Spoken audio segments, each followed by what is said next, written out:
और इतने में क्या हुआ, इतने में संपाति ने बात सुन ली बंदरों की।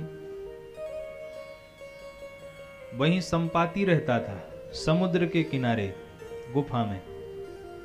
संपाति बाहर निकल आया और कहता है, आज सबही कर भक्षण करहूं, आज सबको खा लूंगा, किसी को नहीं छोड़ूंगा, आज सबको खा लूंगा। बंदर भालू डर गए कि अरे राम राम, हम तो मरने की बात ही कर रहे थे और ये मृत्यु सामने आग खड़ी हो गई। मरने की बात करना तो सामान्य है, बहुत सारे लोग कहते हैं जब निराशा जीवन में आती है तो कहते हैं अरे हम ये कर लेंगे, हम वो कर लेंगे, ऐसा कर लेंगे वैसा। लेकिन जब प्राणों पर संकट आता है ना, तब पता चलता है कि जीवन कितना बहुमूल्य है। तो बंदर भालू कह तो रहे थे कि हम यहीं आत्महत्या कर लें, लेकिन जैसे ही संपाति आया, संपाति ने कहा आज सबन कर भक्षण करहूं। तो सब भयभीत हो गए बंदर भालू कि हे भगवान, अब तो मरे, अब कोई नहीं बचा सकता हमको। तो उसमें अंगद जी बड़े समझदार थे, परम चतुर की उपाधि दी है भगवान श्री राम ने अंगद जी को, परम चतुर मैं जानत अहूं। अंगद जी ने सोचा कि ये इतना बड़ा पक्षी है संपाति, और एक पक्षी और था जिसने सीता माता की रक्षा में अपने प्राणों की बाजी लगा दी थी, जटायु जी महाराज। तो वो भी तो इतने ही बड़े थे। अगर मैं जटायु जी का नाम ले लूं तो हो सकता है जटायु जी का इनसे कोई संबंध निकल आए और ये हमें मारने का विचार छोड़ दें। तो संपाति जब मारने के लिए चला, उसी समय अंगद जी कहने लगे, धन्य जटायु सम को नहीं। अरे जटायु धन्य है, जटायु के समान कोई नहीं। भगवान के कार्य के लिए उसने अपने प्राणों को त्याग दिया और भगवान के धाम में गया। वो तो परम बड़भागी था। हरिपुर गयऊ परम बड़भागी। संपाति ने सुना तो संपाति ने कहा, अरे तुम जटायु को कैसे जानते हो? अंगद जी के जान में जान आई। अंगद जी ने कहा, महाराज कोई संबंध है का क्या आपका जटायु जी से? संपाति ने कहा, अरे वो मेरा भाई है।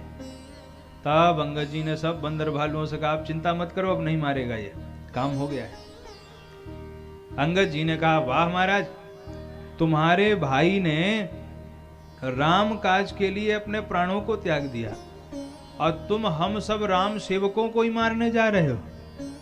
संपाति ने कहा, नहीं नहीं, अब मैं तुम सबको नहीं मारूंगा।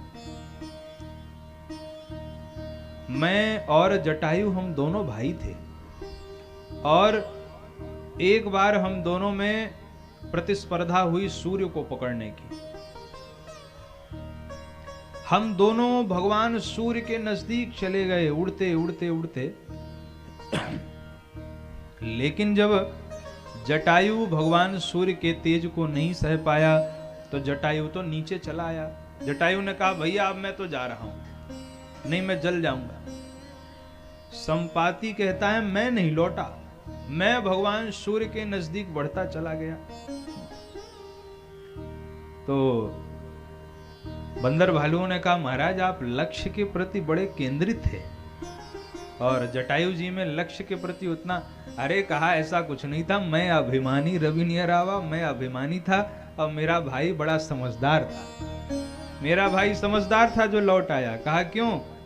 बोले क्योंकि मैं अभिमान के कारण सूर्य को पाना चाहता था। मैं संसार को दिखाने के लिए कि देखो मैंने सूर्य को छू लिया, मेरी भावना शुद्ध नहीं थी, इसलिए मैं ऊपर उड़ता चला गया और जटायु तो लौट आए। उसके बाद क्या हुआ?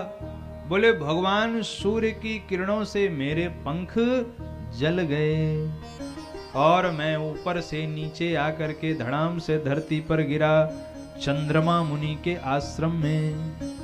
और तब चंद्रमा मुनि ने मुझे शीतलता प्रदान करी। देखो नाम भी कितना सुंदर था, चंद्रमा। तो सूर्य से जले तो चंद्रमा ने अपनी सुंदर चंद्रमा मुनि ने अपने अमृतमयी प्रभाव से उनके क्लेश को दूर किया।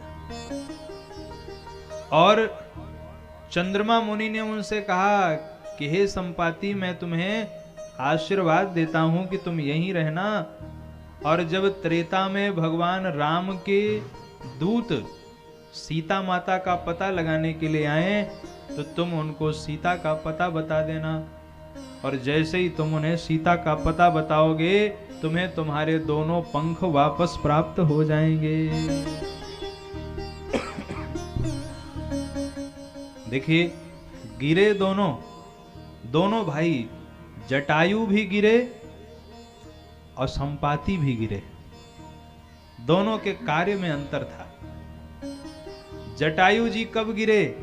बोले जटायु जी गिरे माता सीता की रक्षा करते समय, जब रावण ने उनके पंख काट दिए तब गिरे। और संपाति कब गिरे? बोले संपाति गिरे जब भगवान सूर्य को छूने जा रहे थे। तो ध्यान दीजिएगा, गिरे तो दोनों, लेकिन उठाया किसने? कहा एक को उठाया भगवान श्री राम ने और एक को उठाया चंद्रमा मुनि ने। इससे सीधा निष्कर्ष निकलता है कि अगर हमारा पतन होगा तो हमें दो ही बचा सकते हैं, या तो संत हमें उठाएंगे या भगवंत उठाएंगे। तीसरा संसार में कोई उठाने वाला नहीं है। हमें उठाने वाले दो ही हैं, या तो कोई चंद्रमा मुनि जैसे संत उठा लेंगे या तो भगवान उठा लेंगे। तो संपाति कहता है कि मैं तुम सबको सीता का पता बताता हूं। देखो, अशोक वाटिका में, संपाति कहता है वो देखो अशोक वाटिका में, यहां से 100 योजन के दूर समुद्र के उस पार अशोक वाटिका में सीता अशोक वृक्ष के नीचे बैठी है। तो बंदर भालू देखने लगे इसे। तो संपाति कहता है अरे तुम क्यों देख रहे हो? तुम नहीं देख पाओगे। मैं देखा हूं, तुम ना है। तुम नहीं देख सकते, मैं देख सकता हूं। बंदर भालुओं ने कहा जब इतना कर ही लिया है महाराज तो एक काम और कर दीजिए। कहा क्या?